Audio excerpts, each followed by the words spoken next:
You've spelunked into the Matt Cave. Hello, everybody, and welcome into another episode of the Matt Cave. Thank you all so much for spelunking on by. I appreciate each and every one of you. This week, we are going to be talking about BYU escaping from Oklahoma State. And then, sorry, Ute fans, but I tried to find some positives. There is one, but everything else is going to be negative. But we'll talk about it. Then Real Salt Lake set a club record this season. I'll talk about what that is and why it's important. And lastly, Utah Hockey Club. Well, I think they're going to remain the most entertaining team in the NHL for at least this season. I'll go into that later on. But first of all, let's talk about those socials. At the Matt Cave Pod on X, the Matt Cave Podcast on Facebook, the Matt Cave Podcast, all one word, on YouTube, and then Matt's Cave on twitch.tv. Whatever your flavor, come on over. I'll appreciate you. I'll talk with you. We'll have some fun. Give me your opinion. It's all a safe place. We don't attack each other. It's just some fun. So come on by, become a spelunker, and I'll appreciate it. Then the ask I do every week, please do rate, review, like, subscribe, comment, whatever it is, wherever you listen. Helps me out a ton. And I'll say it every week. I want to do this for a living, and the only way I can do that is with a little help from my friends. And that's you guys. So thank you all for being here. And let's just dive right into it, shall we? So BYU, Friday night, Big 12. That's been crazy this year. With Big 12 After Dark is the new Pac-12 After Dark. And ESPN kind of let slip where they think Utah is in time zones during the Utah game last night. And by the way, those announcers were bad. They were just not good. Everybody across the Big 12 agreed. I was looking on Reddit. I was looking on Twitter. Everybody had an opinion about these two, Brock Osweiler and I think his name's Bob Wischusen. I might be incorrect there, but not good. Not good at all. And when Brock Osweiler said on the West Coast, look at a map, Brock. I know you were a crappy quarterback, but were you a crappy student too? Utah is not even close to the West Coast. That's 2 states away, at least, in any direction. ESPN thinking we're in the Pacific time zone needs to stop. It needs to stop. Coach Prime said it earlier in the season. I think Coach Whittingham, Coach Satake, the coaches down in Arizona, the Boise State head coach, everybody needs to come together and say, we're not the Pacific time zone, boys. It's just ridiculous. I'm tired of games ending at midnight. But anyway, back to the Oklahoma State and BYU game. Friday night, Big 12 After Dark, always going to be crazy. Late games on Saturday always have been, always will be, because it's almost unfair to ask college students to be hyped up for an entire day and then go do a football game. That's really hard to do for those players. But, wow, that game. Let me start in the first half, where BYU was down 21-14 going into halftime. Jake Retzlaff looked terrible. I tweeted out, hey, Cougar Nation, how do we feel about Jake the Mistake being his new nickname? And I'm afraid that this isn't a blip on the radar. I'm thinking this is more of what's to come for this quarterback and this offense. The running game came alive. They ran for over 250 yards against Oklahoma State. The offensive line was moving people, and LJ Martin looks healthy for the first time since the first game of the season. That's very good news because Andre Ware, Heisman winner, he knows what he's talking about, has said it a couple of times because he's called 2 BYU games this year.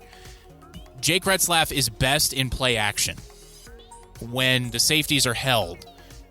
I agree. He's a much better quarterback in play action.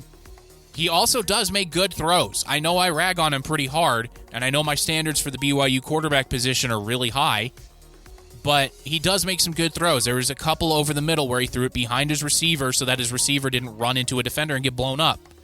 What do we call those, spelunkers? We call those hospital passes. He hasn't really been throwing those this year. He threw one in the SMU game. I haven't seen him throw any, really. So that's really good. His receivers are not dropping balls as much. Last week against Arizona, Darius Laster had like 4 drops. This week he had one, I think, maybe. And the rest of the team, Chase Roberts does not drop passes. Keanu Hill doesn't really drop passes.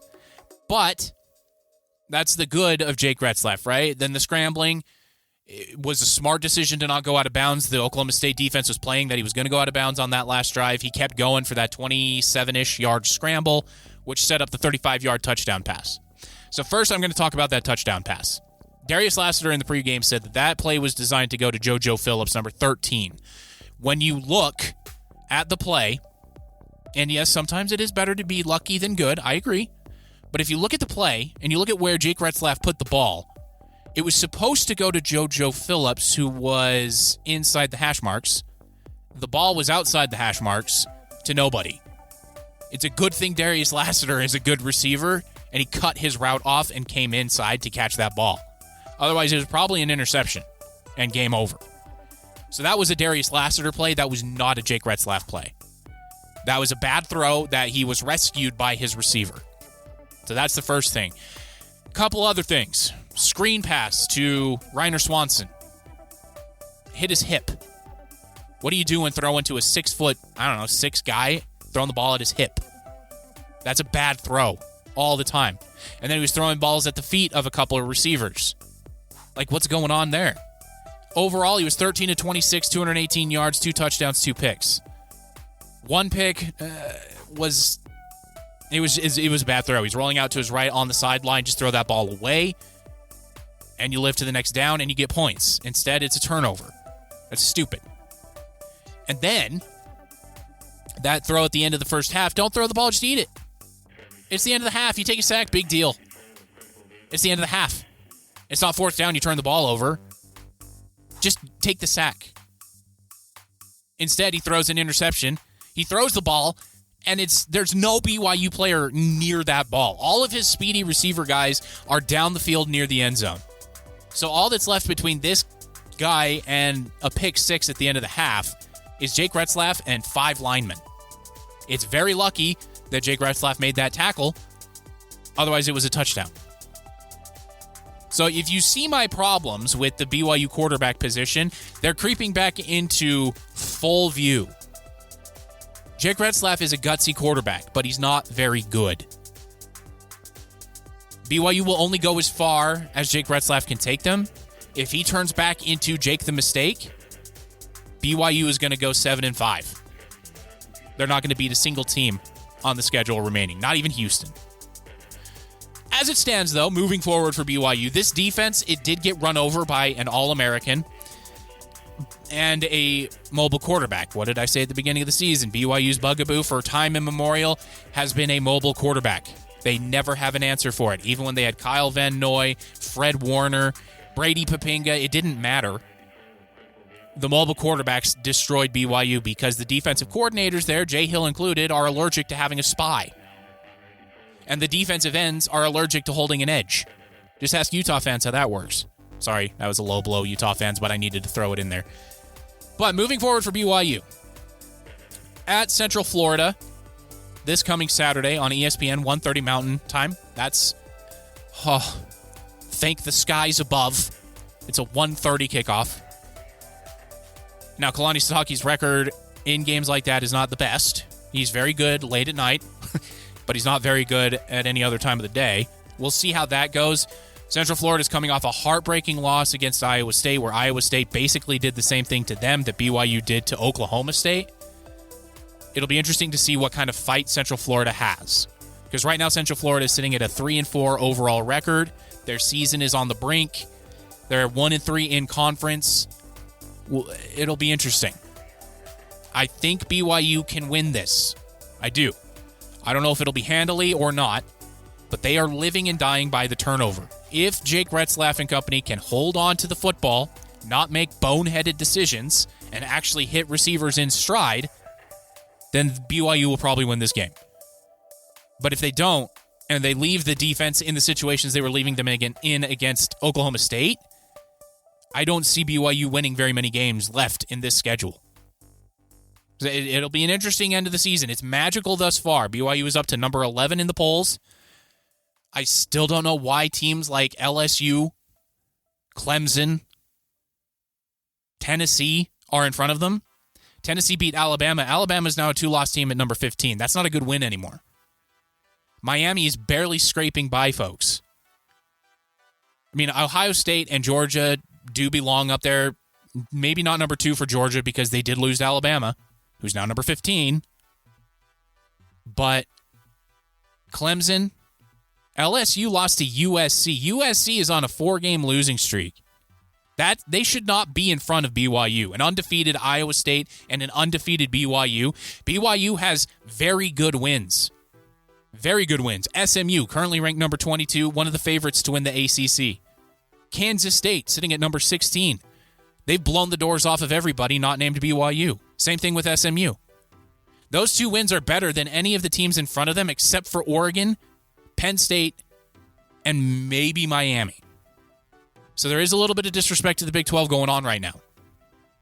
But good news for everybody, the AP poll is thrown out the window. It does not matter when the College Football Playoff Committee releases their first rankings first weekend of November.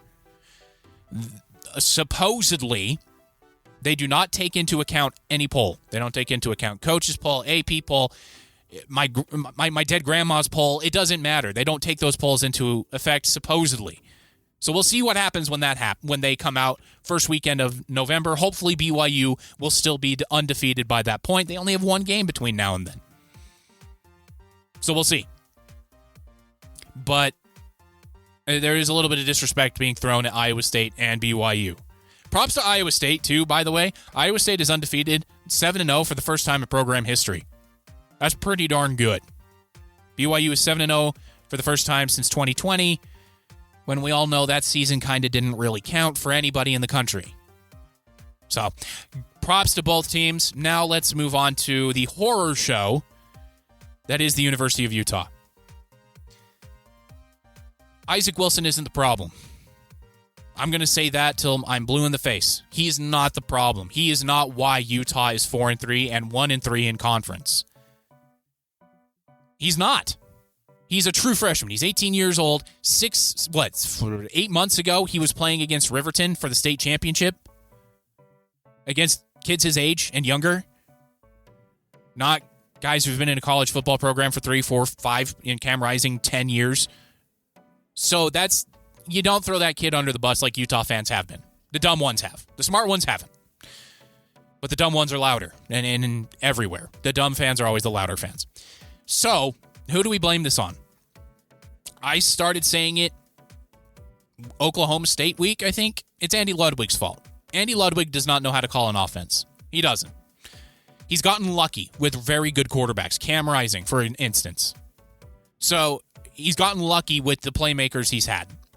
Also, Zach Moss, all of these running backs that have come through Utah. Yeah, Mekhi Bernard even. So, why is Andy Ludwig still around? Kyle Whittingham and Kalani Sitake suffer from the same loyalty blinders that Lavelle Edwards had back in the day. Lavelle Edwards was loyal to a fault sometimes. Same thing with Kalani Sitake. If I need an example for you, Eli Tuiaki. There's your example. Kyle Whittingham is going through the same thing with Andy Ludwig. I don't know if he's going to pull the trigger now or if he's going to wait until after Houston, where they have a bye week, to get something installed to where there is a succession plan in place for when Andy Ludwig gets fired, because I think it's an when, not an if. This offense is putrid. It's predictable, and it throws their young quarterback into the meat grinder. It's a good thing Isaac Wilson is so composed. He is even keel. He does not get too high. He does not get too low. That's very good. That bodes very well for his future, wherever he's going to be playing. Because 13 carries for Mekhi Bernard is not nearly enough. Mekhi Bernard is a much better running back than LJ Martin for BYU.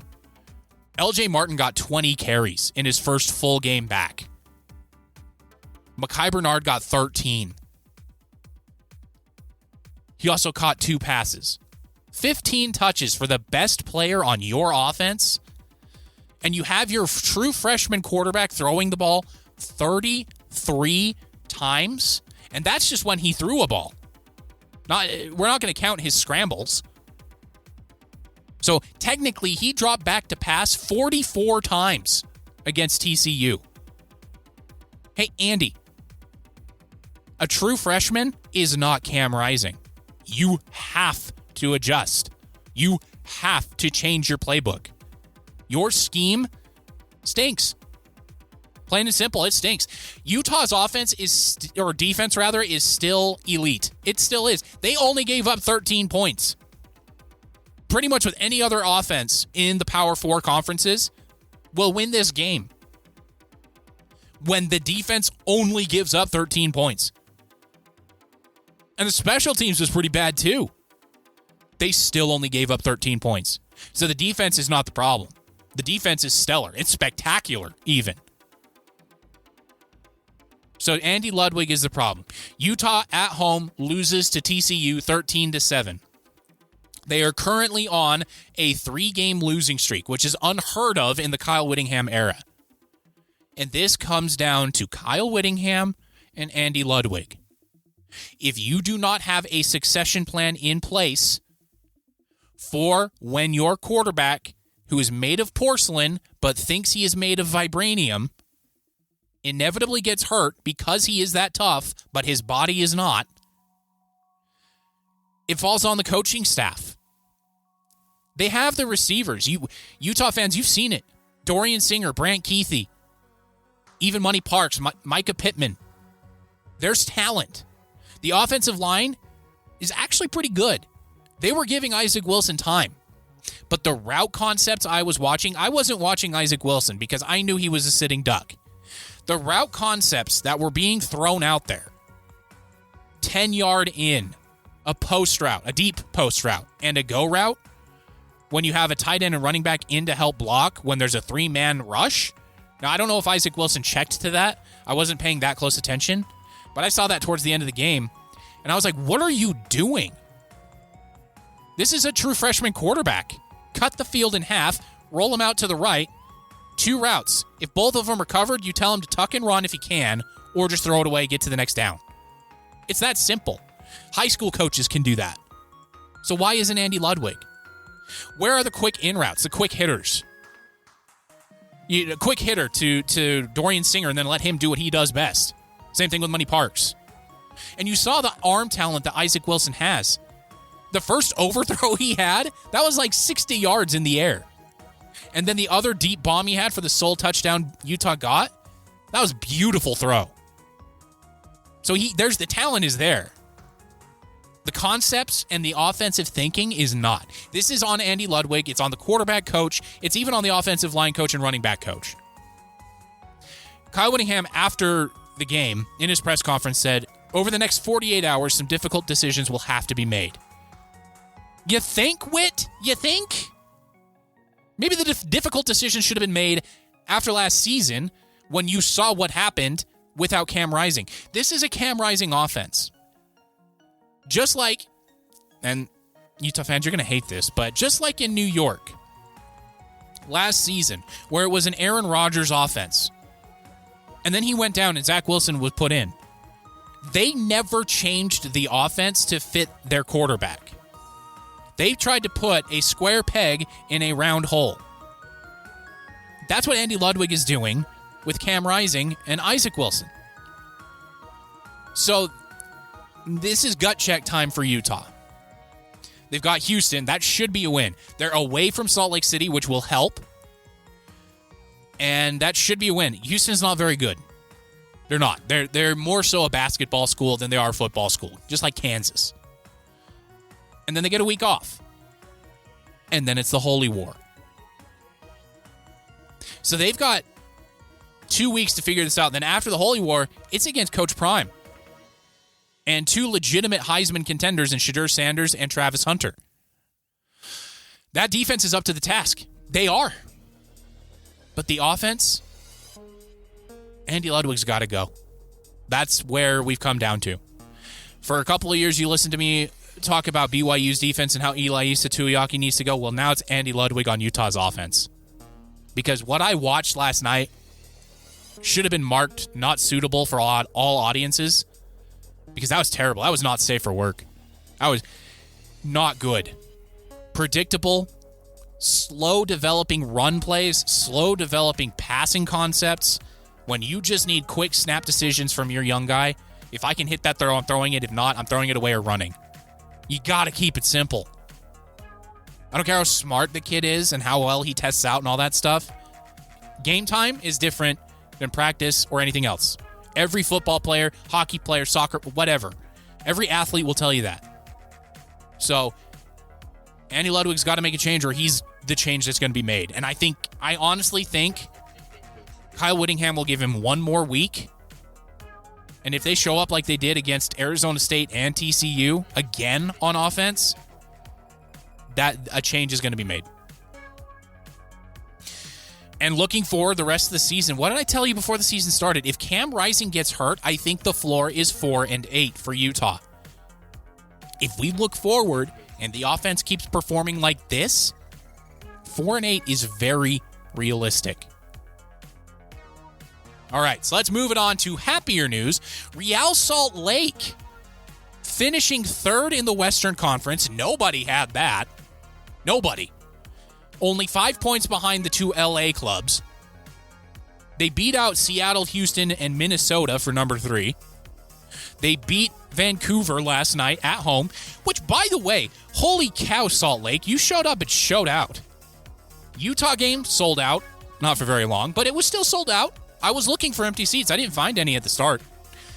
There were plenty by halftime and plenty more by the end of the third. But anyway, Utah game sold out. Utah Hockey Club, which we'll get to in a second, sold out. Real Salt Lake, sold out. Give yourself a pat on the back, Salt Lake. That's fantastic. We're a sports city. I don't care what anybody says. All 3 of them sold out and loud. It was great. It was great seeing that just as a neutral as neutral as an observer I can be. I still harbor some hostility towards the Utes, but we're fine. But back to Real Salt Lake. They win 2-1 against Minnesota, a playoff team, by the way. And they have a plus goal differential of 17, which is, I think, the highest in club history. So that's one record. And then another record is the points. They've never scored 59 points. That's fantastic. So the season's already a success. No matter what happens in the playoffs, I'm rooting for Real Salt Lake to do well. But honestly, this season's a success. And they did it without chasing into the retirement home. They didn't chase after those big European stars that just come to America for a big paycheck and basically retirement, like, Lionel Messi, Luis Suarez, Marco Reus, Hugo Lloris. The list goes on. That's impressive because that is stuff that is developed in their academy, which means moving forward, they could make a substantial amount of money. They already have with Anderson Julio, having sold him off and getting, it wasn't Anderson Julio, excuse me. Andres Jimenez? I can't remember. But they sold somebody that they developed for a club record fee, and they're probably going to double that with Diego Luna over the offseason. I don't want to see him go, but he's really good, and he's really young. They brought in Chicho Arango, who is still in the prime of his career, so it's not a retirement home thing there. So this team is very good. Justin Glad could even be sold for some money. This is awesome. It's a great time to become a Real Salt Lake fan. It's a great time to watch Real Salt Lake play. They play a very entertaining style of offense when they get on the ball. It's very fun. So all the best of luck to Real Salt Lake in the playoffs. They play against Minnesota again, because that's just how the rankings went out, or the standings went out at the end of the season. So they'll be playing against Minnesota in the first round of the playoffs. Whatever happens, it's all gravy. Congratulations to Pablo Mastroeni and crew for a fantastic season, and I hope they keep it rolling in the playoffs because that was fun. All right, let's move on to the Utah Hockey Club. Yes, they are still the most entertaining team in the NHL. They are 4-1-1 with 9 points, currently sitting second in what could quite possibly be the most difficult division in hockey, the Central Division. And they beat the Boston Bruins, who are a top 5 rated club in the National Hockey League, 2-1 in overtime. They even drowned out Boston fans who made the trip when they were chanting, "Let's go Boston" or "Let's go Bruins." They outdid them with "Let's go Utah." That's hockey. I love that. And they won this game without Dylan Guenther or Logan Cooley scoring a goal. That's improvement. Now, Logan Cooley had a very slick assist at the end of the game, and Josh Doan missed a couple of shots. But overall, this team is so much fun. If you can catch a game, whether going to it or on TV, do it. This team is worth the price of admission. Now, they are very thin on the blue line. Very thin. They need a couple of guys to get healthy because Sean Durzi is out for a very long time. They're saying 4 to 5 months after he needed surgery on his upper body. That's kind of scary. So they need help. They signed a defenseman, and they promoted Yamamoto, who had a fantastic preseason. So we'll see what happens. But this team's fun. And they're only going to get better because they're young. Now, my guy that I called out before the season, Connor Ingram, is struggling a little bit. Yeah. But there's still time. There's still time. It's not like the Utah Hockey Club is like my other hockey team, the Avalanche. The Avalanche has started 1-4 and look terrible. Their goaltending is non-existent. But Connor Ingram right now has an 88% save percentage. That needs to be higher. He's faced 144 shots. That needs to be lower. But who cares? I mean, this team is so much fun to watch. I'm so glad we have them. Thank you, Ryan Smith, for just going for it. But overall, watch the Utah Hockey Club. It's going to be a very fun season. It's only going to get better. We've got some very good young potential stars in Logan Cooley, Dylan Guenther, Josh Doan. TJ Ginla isn't even going to hit the NHL until next season at the soonest. So, and there's cap room. So watch these other teams. Utah Hockey Club fans should root for Colorado to kind of fall apart. They should root for all of these other teams that kind of went all in this season to fall apart, so that they could get these stars on the cheap, really. But overall, I'm just so excited. Nashville's off to an 0-5 start. If that continues, maybe they can get Philip Forsberg. Hey, that would be awesome. One of my favorite players. But overall, great season from Real Salt Lake. Great start to the season by the Utah Hockey Club. And then lastly here, kind of a throw-in since I have a couple of minutes. ESPN released the rosters of men's basketball who have the most potential NBA talent on their roster. It was the top 50. And BYU is in there. Kevin Young is doing a fantastic job. He really is. BYU was in the top 10. That's crazy. Up there with teams like Duke, Kansas, Baylor, national title contenders. Now, BYU is nowhere near a national title contender, but it's a very good start, and this season will be fun. Utah men's basketball fans, it's not going to be a good year. Yeah.